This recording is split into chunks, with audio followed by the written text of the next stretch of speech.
Simplified Chaos, episode 142. Life is beautiful and full of chaos. And it can get slightly out of hand if that shit's not tamed. We're here to share how to simplify the little things to help you lead a more intentional life. This is Simplified Chaos.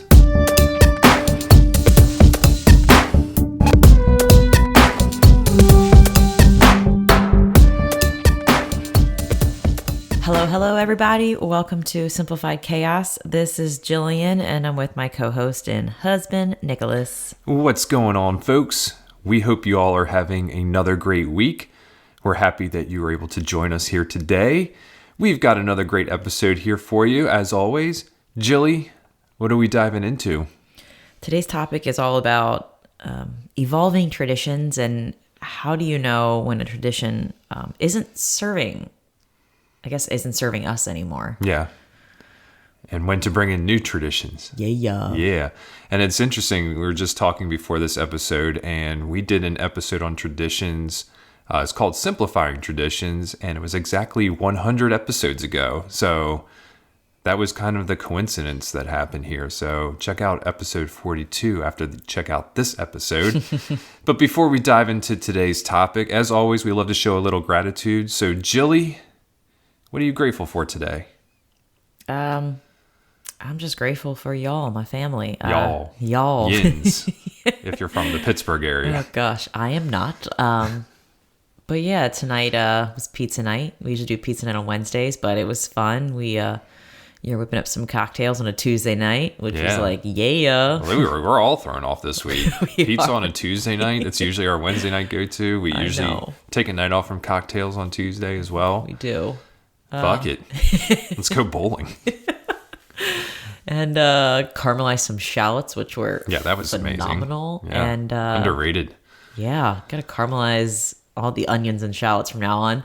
And it's so easy to do. But anyway, and then after eating and like hanging out with you guys, you're blaring some DGs, which is basically the Foo Fighters. The Foo Fighters covering the Bee Gees. And if you haven't heard that album yet, where amazing. have you been? It's 2021. Oh, it's an amazing year for covers. It's an amazing cover of the Bee Gees. So check out the DGs. I was just like dancing my ass off just because 2 cocktails deep, I was like feeling my feels. And that shit was blaring. Starting the bath for Lucille. I'm just so grateful for this home, hanging out with you guys, just time together and just being our weird goofball selves. It's the little things, man. And it was just so good. So I just love you all so much. And I'm grateful for these little moments and fun things we can do in our own home. Oh, we love you too, Jilly. Thank you, Nicholas. Yeah. Can't speak for Lucille. She's sleeping right now. She's conked out, as always. Mia. Yeah. What about you? What you grateful for? Jilly, I'm grateful for you. Oh. Yeah. You have reintroduced me to the great foot attire that is barefoot shoes. I didn't see that one coming. I know. And I'm really, so I a long time ago when I was doing HIIT workouts and just learning more about feet and how we're supposed to be walking barefoot and, how we're naturally, supposed to be walking barefoot, and we need shoes that can help us do that. So I actually had a really cool pair of New Balances. They were called the Minimus shoes. This was way back, I think, in like 2014. And I really enjoyed those shoes, like, just the minimalistic style. I don't think they were quite considered barefoot shoes, but, they're for the most part. And I know a lot of you are thinking barefoot shoes, and those are the ones with the crazy toes. Yes, those are barefoot shoes, but they've come a long way since the whole toe thing. And I recently invested in a pair of Vivo barefoot shoes, and they just came in last week, and I've worn them a couple times, and I just really realized how much I've missed having those low profile minimalist shoes and letting my toes, spread out instead of being cramped at the front. Like they're really shaped to your feet rather than just the way that people, or the way that think shoes, the aesthetics of the shoes should be. So I'm really enjoying those, looking to get a pair of boots for hiking and for the winter. And I really just want to kind of get rid of all my shoes. They even make them in like dress shoes now. So like, not that I'm going into the office every day, but for the chance that I might go in the office and might get a pair. So I'm not usually a shoe guy, but for some reason I'm really attracted to these shoes and just like the health benefits that they provide. But it does take a while to get used to them, and you're going to have some aches and pains if you ever buy a barefoot shoe because you're using muscles that you really probably haven't used before, and these are the muscles that were intended to be used when when you walk barefoot. So yes, thank you, Jilly, for getting me back into the barefoot game. You're welcome. And I included that in my newsletter for my blog, just like the coupon code. We can even put that in the resources if we wanted to for people who are like, I'm in the market for new shoes. I want to try something new. Do your research. Yeah, for sure. We do like the Vivos. The one thing about them is they are a UK-based company, so you're not going to get them in 2 days. They will take some time to get to you, but they are well worth the wait. Use the sizing guide that's on the website. It worked for me. I don't know if it works 100% of the time, but it did work for me in this situation. But they are the cream of the crop from when it comes to barefoot shoes, from what I understand and what I've been researching, because I've been doing a lot of research lately. But we spent a lot of time on barefoot shoes here, and that's not what we're here to talk about today. We're here to talk about traditions. Jilly, kick this bad boy off.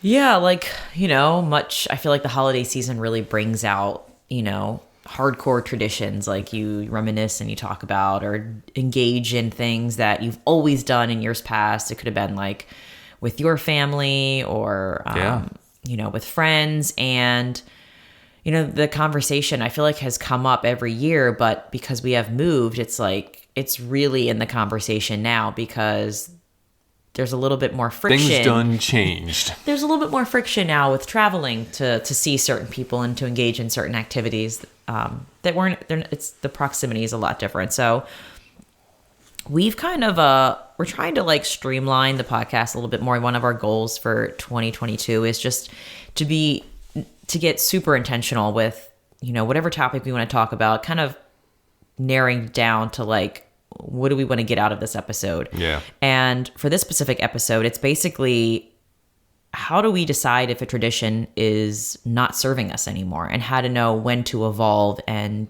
to do something different.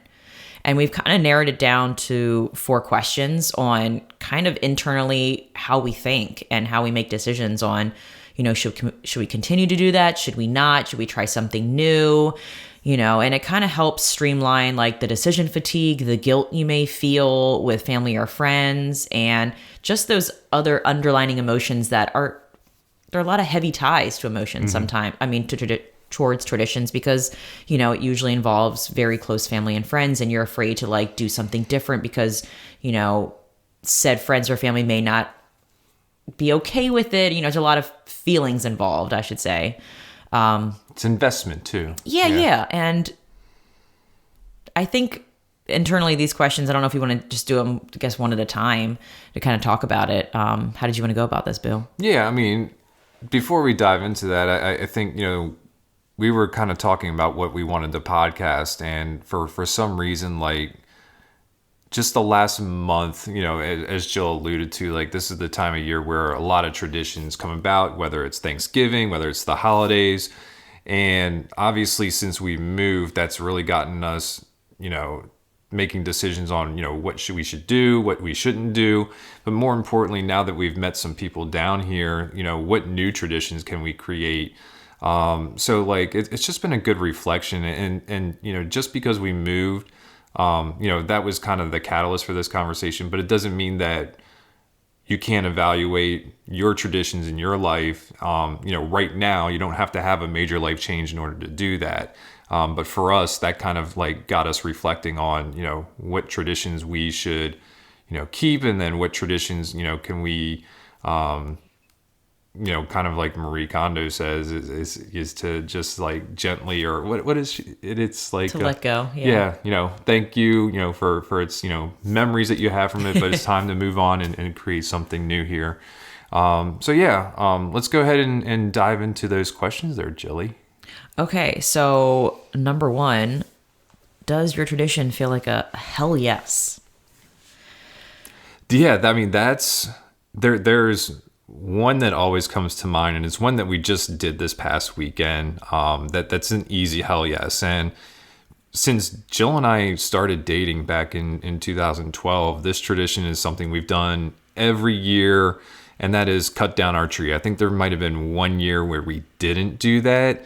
I don't remember the reason why, but we've done that every year with the same group of friends since 2012. And this year, it was probably late October, early November, and I was like, I'm wondering if this is something we still want to do this year. And I texted my friend who usually puts this together, said, hey, or do you guys still want to do this year? And he was like, yeah, man, we're definitely down. And he's great at organizing these kinds of events. So he sent out the email to everybody, explained it, and for us, it's just a hell yeah. Like it's a fun day. Like we go to the tree farm. We all bring our families. It started out with just us adults, and now it's, us adults and our kids. We cut down our trees, we load them onto the cars, and then we do a nice lunch in Westminster. So even though we're 3 hours away, like that tradition's like, hell yeah, let's continue to do that. And there's other traditions that we have are that the same thing. It's like, we're not giving this up, even though we might be 3 hours or 4.5 hours away from folks. Yeah, and one thing that really signals me if it's a hell yes is when there's no hesitation. Like if you ask me something, it's like, oh yeah, totally. But if there's ever a time like where you ask me something and I'm just kind of like, there's a pause, or I'm just like, it's usually not a hell yeah. It may be like, maybe that could be cool, and but it's that's kind of how I know when like, let's totally do this. Like I'm not even thinking about it. Like I love it so much. And the cool thing about, and I know like with all traditions, even though you're going to the same place and you're with the same people, there's so much nuance with, changing families, different, life changes, like conversation to talk about. There might be little changes with the farm, the restaurant may change. So it is different, even though we are doing kind of the same thing every year. And I love those little nuances that we experience every year with just catching up with people and connecting. It like forces us to just like be in person and chat, because it's really hard to do that with families now and with living further away. So it's like, that's the one thing I really cherish is getting outside, cutting down the tree, and just kind of like catching up to see like what everyone's into, and seeing the kids play is just, oh, it's amazing. It's like an added cherry on top. It's so crazy how that tradition has evolved. So I guess to kind of give an example on the opposite end of the spectrum, and something not being a hell yeah. One of the things that we've done the last couple of years is we've gone up to Pennsylvania and gone to Longwood Gardens, which is just this huge outdoor garden. The lights are amazing. They've Beautiful. got food, beer gardens, just a beautiful area. We've gone up with a group of friends, and we all kind of do Airbnbs up there. And one of the things now that we're again 4.5 hours away from things is like, I never want the drive to kind of be the deciding factor, but it also certainly weighs into the equation, especially when you're going somewhere that is 4.5 hours away. And we love the family members that we go there with. We love the friends that we go there with. But for this year, like when we were asked if we wanted to do this, I think there was hesitation on both sides. Yeah. Like, and it was kind of like we've done that the last couple of years. Lucille always ends up getting cold, and we don't stay as long as we want to, and I think really enjoy it. So like this year there was a lot of hesitation, and you and I both kind of are like, what, this, and we debated about it for a little bit, and I don't remember which one of us said it, but we were both kind of like, well, this isn't a hell yeah. Yeah. So maybe we forego that one this year. Not to say that we won't do it again next year or in the future, but this year it wasn't in the cards for us. Yeah, and I think that makes it a lot easier just to kind of let go and not feel so bad, like, oh man, I wish we would have done that, or I wonder what our friends are going to think. But it was just like, you got to think about what's best for you and your family and your sanity and all the other things that go into play. And it's like, we've done that. Let's try something different. And we can always revisit and come back, but there's lights everywhere too. Like we can go any place and see lights. And the group of friends that we go with, like, I think we come back in Maryland often enough that we make it a point to see them. Yes. A little bit more often than the friends that we do the tree farm with. So, yeah, it made that decision a lot easier when we were like, and we're like, yeah, sit out of hell, yeah. So we'll just kindly let that one go, which is cool. Yeah. So here's the second question kind of comes to my head. So number one was, does it feel like a hell yes? Number two was, does it feel like an obligation or an exhilaration? Right. Kind of going back to, and I think this more ties to family. I think sometimes we might feel we have more expectations and obligations when it comes to family. And there may not be, but we might feel it in our bones. Right. Like, oh, we've done this for like 10 years or 20 years. And what is my family going to think if I don't do that? And I'm trying to think of, Christmas. Well, yeah, when you think of gift giving, it's when you're young and you're a kid and even into your teens, it is about more of the material things. It is always about, spending time with your family and being with the ones you love, not to sound cheesy like a Christmas, song or whatever.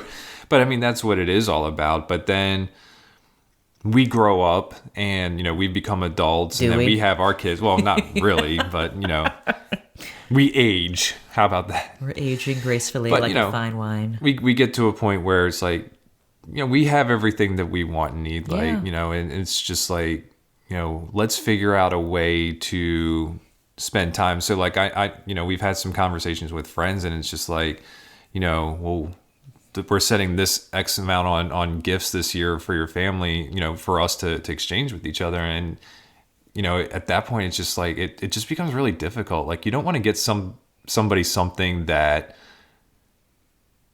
is, I don't know, like they might use it, they might not. I wanted to like really know that, it's going to be something that they're going to get use out of, or it's going to be an experience that we can enjoy together. So like, yeah, like the tradition of gift giving has really changed and evolved for us over the years. And, it no longer feels like an obligation, but I feel like for some time, given like the societal pressures about, that's what you do during this time of the year, that at times it can feel like an obligation. Oh, for a while, I think physical gifts felt like an obligation to me.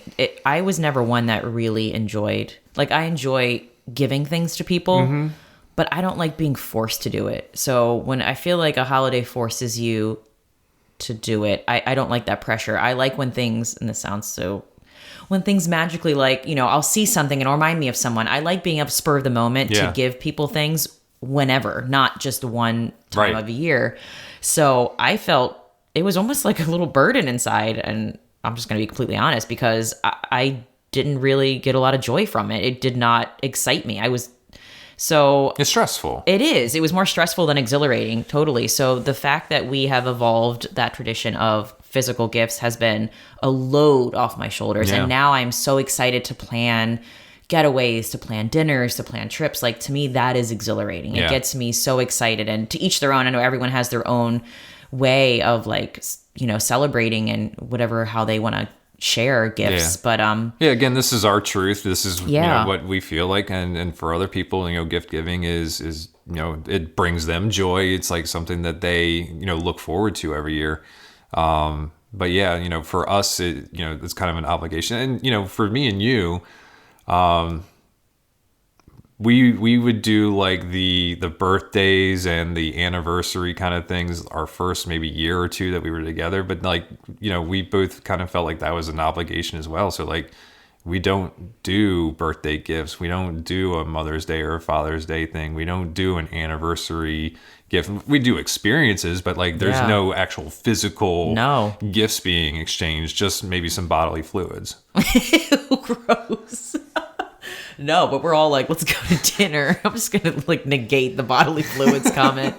But no, like I feel so free that we both were on the same page with that. And even if we weren't, I think, you would respect like my way of like, I don't know, my love language, like acts of service is like, that's how you win me over. Yeah, exactly. So, and I'm going to sound really cheesy too. Like, to me, like, I don't know, holidays are cool, but I'm just like, live every fucking day like it's a holiday. Like, I just want to give you gifts whenever I feel like giving you gifts, or I want to take you out just to celebrate the small things. I don't like waiting until a certain day that I'm told on the calendar, like, this is when you do that. I'm just like, fuck it. Like, I'm just gonna do it how I want to do it. And that's kind of how I've been since I met you. You go, girl.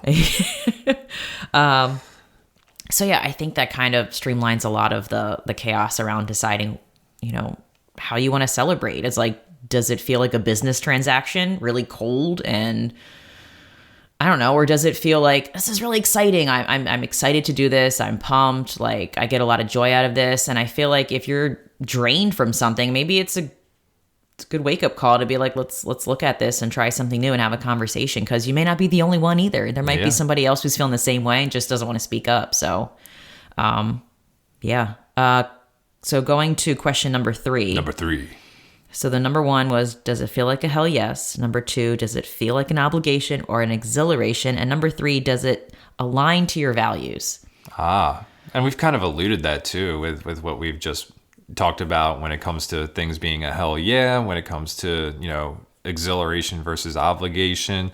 But yeah, I mean, that's a big thing is making sure that what we do certainly aligns to our values. And like we say, we value experiences. Yeah. And, that's something that we will go out of our way in order to make something an experience. And, I just think that what we were able to do, with the family and kind of go up to Jim Thorpe, with your side of the family, we obviously value family. But, we value small towns, we value good eating, we value hiking, and that town kind of brings all of that stuff together for us. And what was really nice about this year, we haven't done that in a long time. You and I used to go to Jim Thorpe the day after Thanksgiving, probably 5 years in a row. Yeah, it's in Pennsylvania, y'all, if you're all curious. Pennsylvania, cool town. It's called Mock Chunk, which then they bought the rights to Jim Thorpe, who was an athlete. It's really a crazy story, but the nice thing is this was the first year we were able to bring Lucille with us, and it was just an amazing experience. Like, the town is just a fun little place to go to. Like I said, restaurants, hiking, adventures, train rides, just all the things that we value. I look forward to like making that a tradition again too. Yeah, and it was a 5-hour drive, and we were like, this is going to be so fun. Like, I think we've gotten really good at enjoying the journey, and, it aligns to everything, like you said, that we value in life, just family, adventure, new experiences. And there's a lot of growing on road trips because there's chaos always, right? Especially with a toddler. That's exactly what I was going to say. But yeah, like, there's something new that we're doing this year, that aligns to my value, is just having time with my mom. Yeah. We used to wake up and we were so close that my mom used to come over Christmas morning, and she got to see Lucille like open gifts. She would get a couple gifts and she just got to be there. I know my mom like loves the magic in kids' eyes, and I do too. And I can see why you'd want to be there when the kids are young, and I totally get that. And I'm actually driving to Maryland, and we kind of planned it out ahead of time. And I was like, Mom, it would be so cool if you could spend a couple days with us before Christmas and wake up here so you could spend Christmas Day or Christmas morning with us and get to see Lucille. And she didn't hesitate. She was like, let me see if I can make that work, because she is my sister's childcare. So I asked in advance, and my sister was able to get somebody to watch the kids, her in-laws. And now I'm driving back to Maryland, going to stay there for a couple nights. And I'm going to drive. My mom doesn't really like driving by herself, so I'm going back to Maryland, staying a couple days, and I'm going to drive her to Virginia, to our home here. And she's just going to spend some time here with us, and she's going to wake up Christmas morning and get to see Lucille, which I'm so excited about. And again, my mom and I don't exchange gifts anymore. Like, this to me is the gift. Like that experience of like my mom being here, like spending time with her, showing her around Charlottesville area, baking cookies. If we happen to get to that would be so great. Eating tons of sourdough donuts, make cookies, and bring me donuts. So it's a new tradition that I'm excited to start. Will it carry on? I don't know, but I'm excited to start this one because, again, it's a hell yes. I'm exhilarated and aligns to everything we value. All right, our last question. Yeah. Number 4. Go for it. Are you craving something new or something comfortable? So I think this is, yeah. Do you feel like, diving into the unknown really? Yeah. Or do you feel like just, you know what, I'm going to do what I did every year because I don't have any room in my brain for new craziness, unknown. Like I just don't have the bandwidth for it. So, and I think that's totally doable, especially in parenthood or any big change or any season of life really. Like life is crazy. So I think we definitely have just we've leaned to like things that are comfortable. Like my cousin, she bakes a fucking killer lasagna every Christmas day.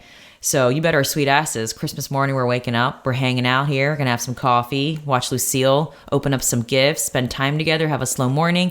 Then we're hiking back to Maryland. Yep. And I'm so excited to like just spend time with my cousin, enjoy her amazing lasagna, just soak up family time.